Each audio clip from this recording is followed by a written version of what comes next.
Time now for the morning rush. An Albuquerque woman is asking witnesses to come forward after finding her puppy mutilated and dumped in her yard. Melissa Lee says Rugger went missing about a month ago. Then yesterday she found him back in the yard dead. Lee says she doesn't know why someone might have targeted her or her dog. Bernalillo County Sheriff's deputies are now investigating. And for today, the weather story is cold, windy, and some snow on the east side of the state, all as this cold front moves through. So do make sure to wear those extra layers. It's going to be chilly out there. An Albuquerque teen is back out on the streets this morning after being released from jail following a high-speed chase. Earlier this month, police say that 18-year-old Joshua Ashford was driving 83 miles an hour when they tried to pull him over on the freeway. He eventually crashed. Officers arrested him. Judge Neil Candelaria released him from jail pending trial. This morning, police on the hunt for an Albuquerque mom accused of running from police with her kids in tow. Officers say they stopped Carrie Ariano Andablo on Friday. That's when officers discovered that she had a warrant. Police say she then said, "Forget this," and sped away with her 3 kids in the car. The Flood Authority is now figuring out how to deal with dumping in the Albuquerque arroyos.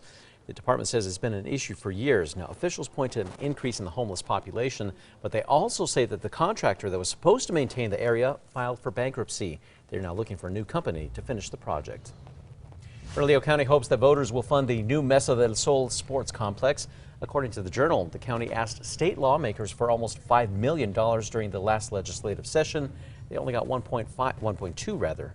Now they hope for more money to complete the 10 fields that will come from this year's bond election. Happening today, Bernalillo County commissioners could decide to add millions more in construction to their new headquarters. The Journal reports commissioners are considering adding $3 million to the project to restucco the downtown building, create a rooftop deck, and add more parking spots. If approved, the total would hit nearly $65 million. Erica. And here's a look at the Metro Threat Index for today. We are keeping it low, but it is going to be cold out there. Temperatures are going to be around 10 to 15 degrees colder than yesterday, and that wind is going to make it feel like we're in the 30s even through the afternoon. This morning, APD is calling for a seasonal shutdown of a popular trail. Police are suggesting that the closure for the La Luz Trail in the Sandia Mountains. In the last 2 weeks alone, APD's open space unit has seen an increase in rescues due to hazardous winter conditions. Closing the trail will be up to the U.S. Forest Service. In the meantime, part of Tent Rocks National Monument is back open. Park officials reopened the Slot Canyon and Cave Loop trails. They're warning visitors, though, be prepared for ice on the trails. The Veterans Memorial Scenic Overlook will stay closed until that mud dries out.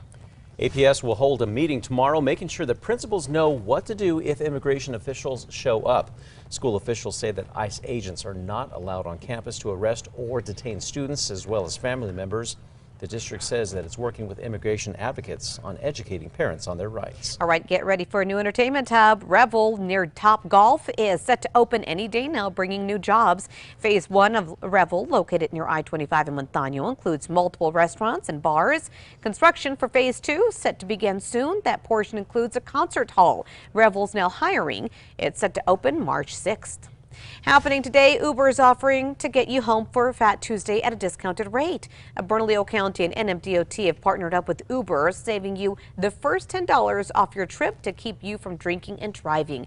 Just use the code MG2020. Rides will be available until 3 o'clock Wednesday morning. Locally grown items will soon make it onto the shelves of Dollar General's. Helga Garza spearheaded the mission with a local co-op network. She decided to do something after noticing a lack of healthy options in bargain stores. Starting in September, locally sourced salsa, salad dressings, and dehydrated veggies, they will be available to customers in select locations. Erica. Now let's get a look at that morning drive. On the maps, no accidents to report, but we do have minor slowdowns east on Paseo del Norte and near the Big I. And now for a live look from our Big I cam, where things look to be moving pretty smoothly.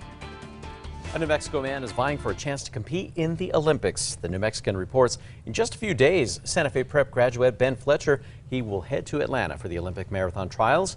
The 26.2-mile race will determine who will represent the U.S. in the upcoming 2020 Olympic Games. Only 3 women and 3 men will be selected from the Saturday trials. All right, finally, it's still standing and it's going viral. Demolition crews will take another stab, or should I say whack, at the so-called Leaning Tower of Dallas. The 11-story office building failed to come down after an attempted implosion. So crews back at work this morning will continue using a crane and a very small wrecking ball. Revel. As you can see, though, it's going to be a very slow process. Brick by brick by brick, apparently.